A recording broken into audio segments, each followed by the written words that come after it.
নমস্কার, প্রত্যেককে জানাই স্বাগতম।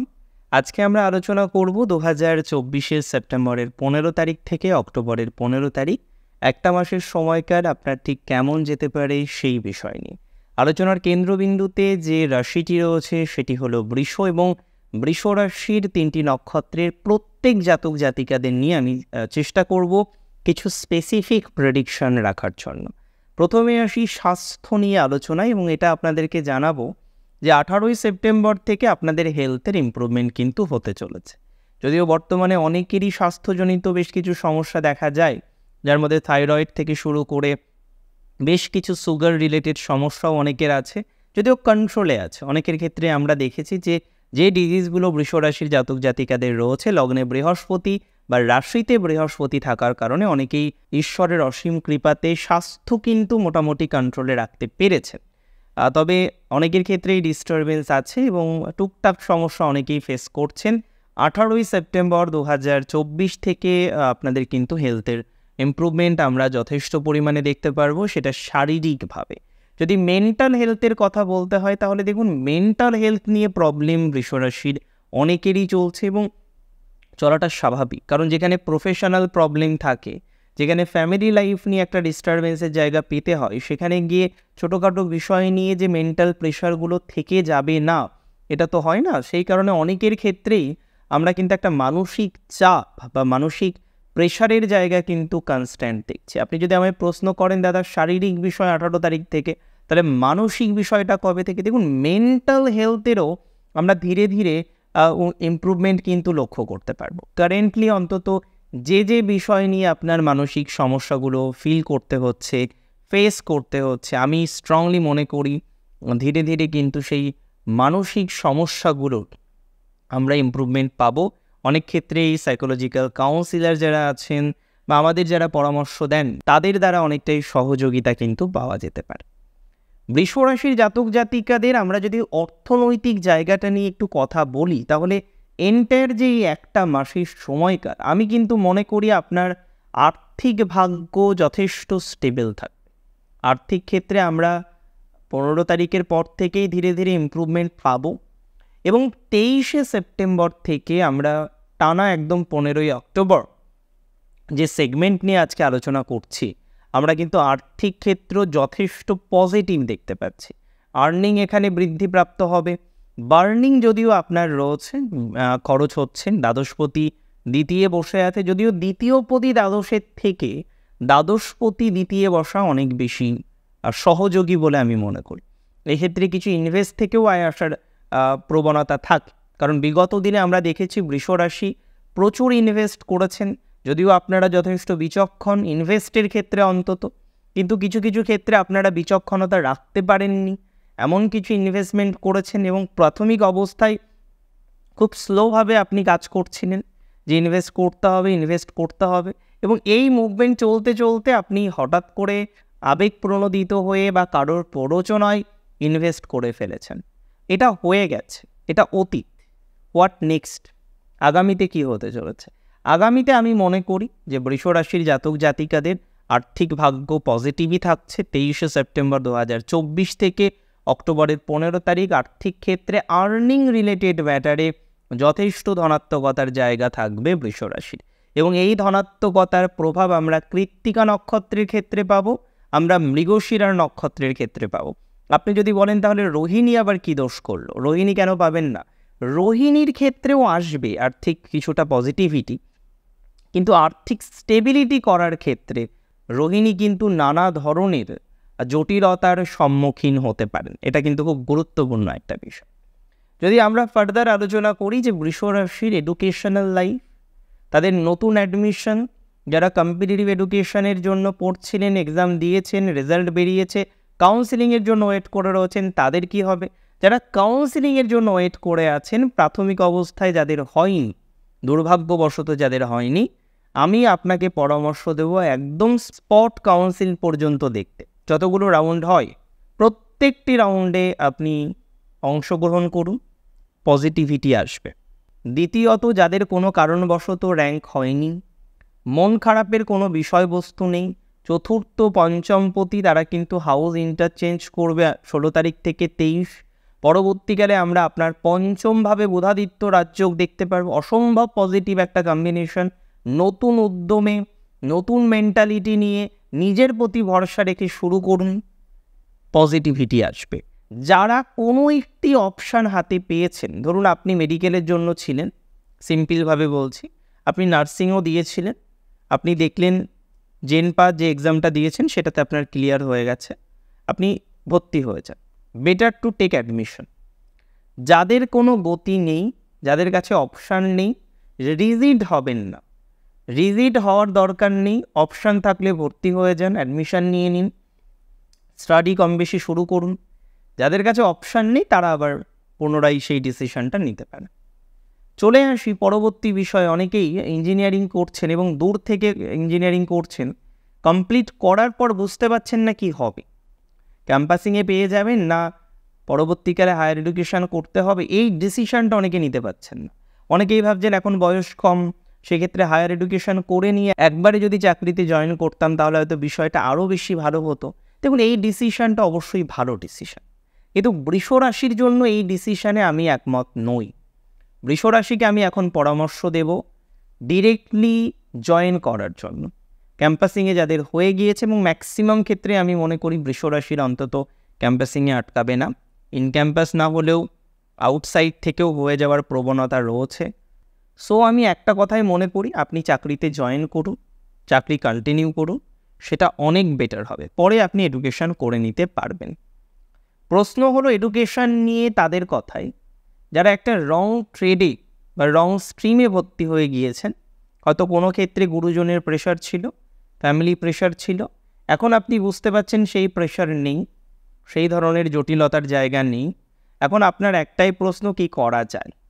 আমি একটা বিষয় খুব স্পষ্টভাবে আপনাকে জানাতে পারি বা জানাতে চাই, যে যদি 6 মাস 8 মাস হয়ে থাকে আপনি একটা নতুন কোর্সে অ্যাডমিশান নিয়েছেন, তারপরে আপনি পরিবর্তন করতে চাইছেন, আমি আপনার সাথে একমত, আপনি পরিবর্তন করে নিতে পারেন। কিন্তু কোর্সের ধরুন আর 6 মাস বাকি, আর 8 মাস বাকি, আমি কোনোভাবেই আপনাকে পরামর্শ দেব না যে আপনি লেট করুন। স্পষ্টভাবেই আপনাকে বোঝালাম। আমার মনে হয় এখানে আপনার আর কোনো দ্বিমত থাকবে না যে কী করতে হবে। রিলেশনশিপ বৃষরাশির মাঝে খুবই খারাপ অবস্থা ছিল, অনেকেরই খুব কাহিলভাবে, খারাপভাবে রিলেশনশিপ ব্রেক হয়ে গিয়েছে। আপনি নানা রকমের চেষ্টা করেছেন, নানা রকমের পদ্ধতি অনুসরণ করার চেষ্টা করেছেন, কিন্তু সেই পদ্ধতির কোনোটাই আপনার কাজে লাগেনি। এই ধরনের সিচুয়েশন যাদের আছে, আমি মনে করি তাদের ক্ষেত্রে কিন্তু ইমপ্রুভমেন্টের জায়গা দেখা যাবে। তারা কিন্তু যথেষ্ট গ্রোথ করতে পারবেন, এবং ধীরে ধীরে বলা যেতে পারে আপনি কিন্তু পজিটিভিটি পেতে চলেছেন রিলেশনশিপের ক্ষেত্রে। 23শে সেপ্টেম্বর থেকে রিলেশনশিপের জায়গাটা ঠিক হওয়ার সম্ভাবনা লক্ষ্য করা যায়, যদি আপনার রাশিটি হয়ে থাকে বৃষ রাশি। বৃষ রাশি যাদের সম্পর্ক নিয়ে জটিলতা আছে, সমস্যা রয়েছে, তাদের 23 তারিখের পর থেকে পজিটিভিটি বাড়বে। যাদের ব্রেকআপ হয়ে গিয়েছে তাদের ক্ষেত্রেও 23 তারিখের পর পজিটিভিটি বাড়বে। যাদের ব্রেকআপ হয়নি, আছেন ভালো ঈশ্বরের কৃপাতে, হ্যাঁ জটিলতা হয়তো এক প্রকার চলছে, তাদের ক্ষেত্রেও পজিটিভিটির মাত্রাটা বাড়বে। লাভ ম্যারেজে যারা আগ্রহী, লাভ ম্যারেজ করতে যারা ইচ্ছুক, ডিসিশন নিয়েছেন কন্টিনিউ করার, তারা এই সময়ে ডিসিশন না নিয়ে 23 তারিখের পরে ডিসিশন নিন, অনেকটা বেটার হবে। আর বৃষ রাশির সত্যি বলতে কি অনেক ক্ষেত্রে এই ডিসিশনটাও নিতে হবে যে মুভ করলে বেটার হবে না মুভ না করলে বেটার হবে। আপনার যদি এই ডিসিশনের মধ্যে আপনি থেমে যান, ডিসিশন নিতে আপনার অসুবিধা হয়, আমি আপনাকে একটা পরামর্শ দিচ্ছি, আপনি নতুন করে ডিসিশন নিতে পারবেন 23 তারিখের পর। সন্তান নিয়ে বৃষ রাশির ক্ষেত্রে 3টি কথা বলবো। সন্তানের সাথে রিলেশনশিপ এই মাসের 23 তারিখের পর থেকে বেটার জায়গায় আসছে। IVF, IUI বিভিন্ন প্রসেসের মাধ্যমে যারা যেতে চাইছেন, যাদের সন্তান নিতে গিয়ে অসুবিধার মধ্যে পড়তে হচ্ছে, আপনি বারবার টেস্ট করে দেখলেন কোনো সমস্যাই নেই, তারপরেও আপনি দেখছেন জটিলতার জায়গা আছে, আমি একটাই পরামর্শ আপনাকে দেব, 23 তারিখের পর প্রসেস স্টার্ট করতে পারেন, যদি আপনার বার্থ চার্ট পারমিট করে। আই রিপিট, যদি আপনার বার্থ চার্ট পারমিট করে, সেক্ষেত্রে কিন্তু আপনি প্রসেসগুলোতে অংশগ্রহণ করতে পারেন, আদারওয়াইজ কিন্তু করা যাবে না। আমরা চলুন এবার আলোচনা করি আমাদের প্রফেশনাল লাইফ নিয়ে। বৃষ রাশির স্বনিয়ন্ত্রিত পেশা এই 1 মাসের মধ্যে প্রায় আমি মনে করি 1 মাসই পজিটিভ দিকে রয়েছে। কাদের কাদের পজিটিভ রয়েছে? প্রথমত যারা টিচার, আপনি যে কোনো সাবজেক্ট পড়াতে পারেন, আপনি সিঙ্গার, আপনি সিঙ্গিং শেখান, আপনি ড্যান্সার, আপনি ড্যান্স শেখান, আপনি যোগা টিচার, আপনি যোগা শেখান, ইত্যাদি ম্যাটারগুলোর সাথে সংযুক্ত রয়েছেন, পজিটিভ হবে। যারা সোশ্যাল মিডিয়া ইনফ্লুয়েন্সার আছেন তাদের ক্ষেত্রে এই সময়কালটা কিন্তু পজিটিভ। 23 তারিখ থেকে পজিটিভিটির মাত্রাটা আরও বাড়বে। আপনার যে শত্রু রয়েছে সেই শত্রুই আপনার জয়ের জন্য অন্যতম কারণ। সো এখানে গিয়ে আমি মনে করি শত্রু থেকেও পজিটিভিটির জায়গা কিন্তু অনেকটাই বৃদ্ধিপ্রাপ্ত হবে। যারা বিউটিশিয়ান রয়েছেন, মেকআপ রিলেটেড ম্যাটারের সাথে সংযুক্ত রয়েছেন, অনেকেই আছেন তারা ব্যবসা করেন, মূলত ব্যবসার যে জায়গাটি, ব্যবসার যে প্রতিষ্ঠান সেটি আপনার অনলাইন মাধ্যমে, তাদের ক্ষেত্রেও পজিটিভিটির মাত্রা কিন্তু বাড়তে চলেছে। তার মানে আমি বলতে চাইছি যারা বুটিক্সের কাজ করেন, যারা হ্যান্ডলুমের কাজ করেন, তাছাড়াও সমগোত্রীয় নানা রকমের বিষয়ের সাথে সংযুক্ত অবস্থায় রয়েছেন, by the grace of God পজিটিভিটির মাত্রা কিন্তু বৃদ্ধিপ্রাপ্ত হবে। এটা নিয়ে কোনো সন্দেহ কিন্তু আমি রাখছি না। এটুকু আপনাদের বলতে পারি, যারা জিএসটির কাজ করেন, যারা ট্যাক্স রিলেটেড যে কোনো কনসালটেশন প্রদান করেন, যারা মেডিকেল কাউন্সিলিং করেন, মেডিকেল কনসালটেশন দেন, যারা ডায়েটিশিয়ান রয়েছেন, সোকলভাবে ইত্যাদি বিষয়গুলোর সাথে সংযুক্ত রয়েছেন, প্রভূত পরিমাণে পজিটিভিটি কিন্তু আপনাদের বাড়তে চলেছে। ইভেন যারা নিউট্রিশনিস্ট রয়েছেন, যারা অপটম রয়েছেন, মেডিকেল প্রফেশনে রয়েছেন, পজিটিভিটি বাড়বে। ল্যাব রিলেটেড যে কোনো বিষয়ের সাথে যারা যুক্ত, যারা এনজিওর সাথে যুক্ত রয়েছেন, যারা স্ট্রিট ডগ নিয়ে কাজ করছেন বা স্ট্রিট বিভিন্ন প্রাণী নিয়ে কাজ করছেন, পজিটিভিটির মাত্রা কিন্তু বাড়তে চলেছে। এখানে পজিটিভিটি মানে কি? কোথাও গিয়ে ফেম বাড়বে, কোথাও গিয়ে আপনার যেভাবে আপনি কাজ করতে চাইছেন সেই কাজের অপরচুনিটিসগুলো আপনি বেশি পাবেন। সো এখানে গিয়ে আমরা একটা পজিটিভিটির মাত্রা কিন্তু দেখতে পারবো। আমরা যদি ব্যবসা নিয়ে কথা বলি, দেখুন বৃষ রাশি অনেক ক্ষেত্রেই ব্যবসায় যথেষ্ট সফলতা এর আগে অর্জন করেছে, এবং এটা নয় যে ব্যবসা আপনার ক্ষেত্রে নতুন, আপনি নতুন ব্যবসায়ী, একদমই তা না। অনেক ক্ষেত্রে আপনারা প্রাথমিক অবস্থায় কিছু ব্যবসায়িক বুদ্ধি নিয়ে থাকেন এবং ধীরে ধীরে ব্যবসাকে ইমপ্রুভ করার প্রচেষ্টা আপনাদের মধ্যে থাকে। কারেন্ট সিচুয়েশানে কিছু ব্যবসার অবস্থা ভালো নয়, বিশেষ করে বৃষ রাশির কিছু কিছু জাতক জাতিকারা ব্যবসা কেন্দ্রিক বিষয়ে যথেষ্ট ডাউনে আছেন, যার মধ্যে আমি মনে করি গার্মেন্টস, পর্দা রিলেটেড যে কোনো কাজ করছেন, ডেকোরেশন রিলেটেড কাজ করছেন, যারা আসবাবপত্র বা রিলেটেড বিষয় নিয়ে কাজ করছেন, ফার্নিচার নিয়ে কাজ করছেন, কাঠের ব্যবসা বা নার্সারির ব্যবসা করছেন, যারা যুক্ত রয়েছেন যে কোনো ধরনের প্রপার্টি বিক্রি বা ক্রয় করার ক্ষেত্রে সহযোগী হিসেবে একটু ডাউন কিন্তু চলছে। আমরা দেখতে পাচ্ছি যে যারা শস্য দানা, সেটা রাইস হতে পারে, সেটি যে কোনো ধরনের লেন্টিলস হতে পারে, ইত্যাদি ম্যাটারে সংযুক্ত, তাদের কিন্তু একটু ডাউন চলছে। এই জায়গাগুলো আমি মনে করি এই মাসটিতে পজিটিভ যাবে। যারা কন্ট্রাক্টর রয়েছেন, অনেকেই রয়েছেন গভর্নমেন্ট কন্ট্রাক্ট নিয়ে কাজ করেছেন, কাজ হয়ে গেছে, কিন্তু আপনি বেশ কয়েকটি বিল পাস করতে পারছেন না, এটি নিয়ে যেন সেই রাত্রে ঘুম না হওয়ার অবস্থা। এবং শুধুমাত্র গভর্নমেন্ট কন্ট্রাক্টরের ক্ষেত্রে নয়, আমরা বৃষ রাশির এমন অনেক প্রফেশনে দেখেছি যে এত দেনা, এবং এটা নয় যে আপনার শুধু দেনা, এটাও যে আপনি বহু মানুষের কাছে পান, এবং যারা আপনার কাছে পায় তারা আপনাকে ফোর্স করছে। কেন ফোর্স করছে? আপনার যাদের কাছে লোন নেওয়া, তারা চাইছে তাদের টাকাটা আপনি দিয়ে দিন, কারণ আপনার টাকা তো অলরেডি মার্কেটে রয়েছে, আপনি তুলতে পারছেন। এই সিচুয়েশনে প্রচুর বৃষ রাশির জাতক জাতিকারা রয়েছেন। আমি মনে করি যে কিছুটা হলেও পজিটিভিটি আমরা কিন্তু বাড়তে দেখব। ল রিলেটেড প্রফেশনে যারা বিজনেস করেন, পজিটিভিটি বাড়বে। মেডিসিনের ব্যবসায় ধনাত্মকতা বাড়বে। প্যান্ডেল, যে কোনো ধরনের ডেকোরেশন, আমি বলছিলাম কিছুক্ষণ আগে, আলোকসজ্জা রিলেটেড কিছু পজিটিভিটির মাত্রা কিন্তু নিঃসন্দেহে বাড়বে। যারা বাজির ব্যবসা করেন, ফায়ার ক্র্যাকারের ব্যবসা করেন, তাদের ক্ষেত্রে পজিটিভিটির মাত্রা কিন্তু বাড়তে চলেছে। মেটাল রিলেটেড বিষয়ের সাথে যারা সংযুক্ত, পজিটিভিটি বাড়বে। চাকরি নিয়ে চলে আসি, গভর্নমেন্ট অ্যান্ড নন গভর্নমেন্ট। দেখুন, যারা গভর্নমেন্টের জন্য চেষ্টা করছেন, কারেন্টলি হয়তো কিছু করছেন না, আপনি চেষ্টা করছেন, অনেকভাবেই চেষ্টা করছেন, পড়াশোনা করছেন, রীতিমতো কম্পিটিশান করে জিতে নেওয়ার চেষ্টা করছেন, কিন্তু আপনি দেখছেন বিগত দিনগুলি থেকেই আপনার সেই সেই ব্যাড এক্সপিরিয়েন্সটা শুরু হয়েছে।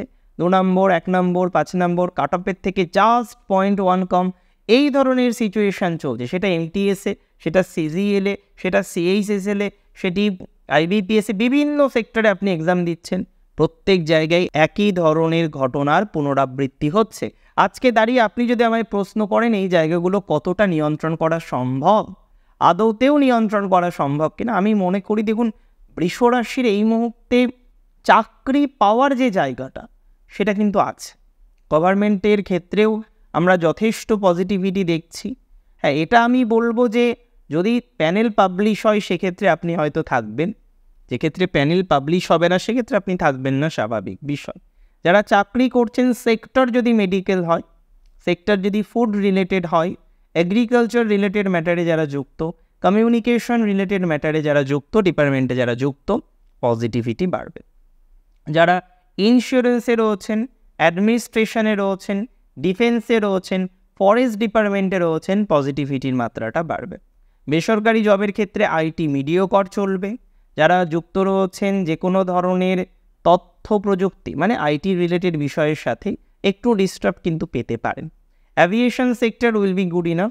যারা অ্যাভিয়েশন সেক্টরে আছেন, পজিটিভিটির মাত্রাটা নিশ্চিতভাবেই বৃদ্ধিপ্রাপ্ত হতে চলেছে বেসরকারিতে। যারা যুক্ত রয়েছেন এডুকেশনে, বেসরকারিতেও এডুকেশন ডিপার্টমেন্ট আছে, সেখানে একটু পজিটিভিটি বাড়বে। মেডিকেল সেক্টর যেগুলো প্রাইভেট, একটু পজিটিভিটি বাড়বে।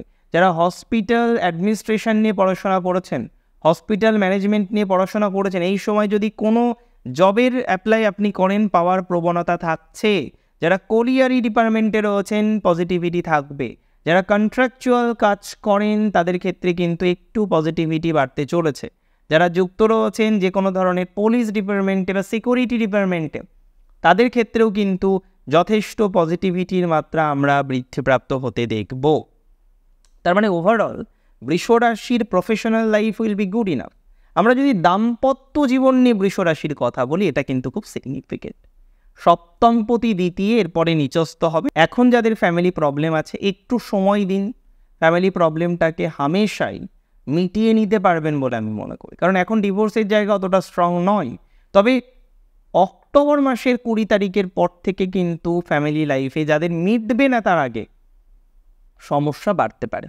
তাই আমি আপনাকে সাজেশন দেব, আমি আগ্রহ করব যে আপনি সমস্যা মিটিয়ে ফেলুন।